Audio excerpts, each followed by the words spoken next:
10 ते 15 वर्ष मी किर्लोस्कर प्रिसिजन कॅम्पच्या बऱ्याच ठिकाणी मी जॉब केला आणि त्याच्यानंतर सर्व्हिस झाल्यानंतर मला 3 मुलं आहेत. I have 3 sons. तिन्ही मुलं मी सेंट थॉमस ICSE बोर्डामध्ये तिन्ही शिकवलो. 2 इंजिनियर आहेत, एक डॉक्टर आहे. मी सोलापूरला जॉब केला, पण सोलापूरला मला पाहिजे तसं जॉबमध्ये सॅटिस्फॅक्शन मिळालं नाही. पण मी ओनली एज्युकेशन मुलांचं पार पाडलं. दोन्ही मुलं सिव्हिलहून पुण्याला आले, जॉईन झाले आणि आल्यानंतर माझ्या मोठ्या मुलानं लग्नाच्या अगोदर घर घेतलं, ह्याचा मला फार अभिमान आहे. आणि दुसरी गोष्ट, आल्यानंतर लग्नही जमलं.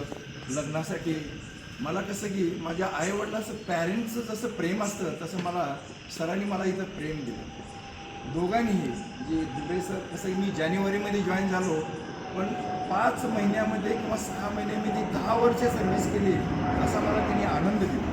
त्यामुळे I am is a very happy family आणि I am is a family member of पैसेसाठी मला जेवढं होईल तेवढं मी आठोपाठ करण्याचा प्रयत्न करतो आहे.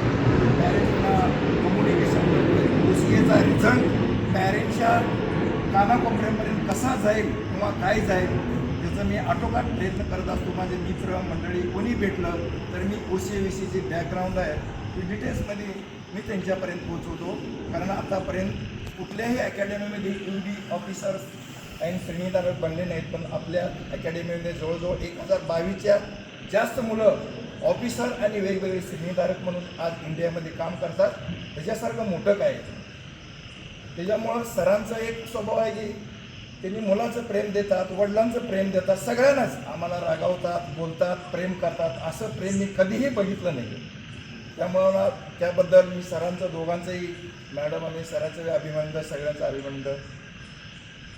जय हिंद.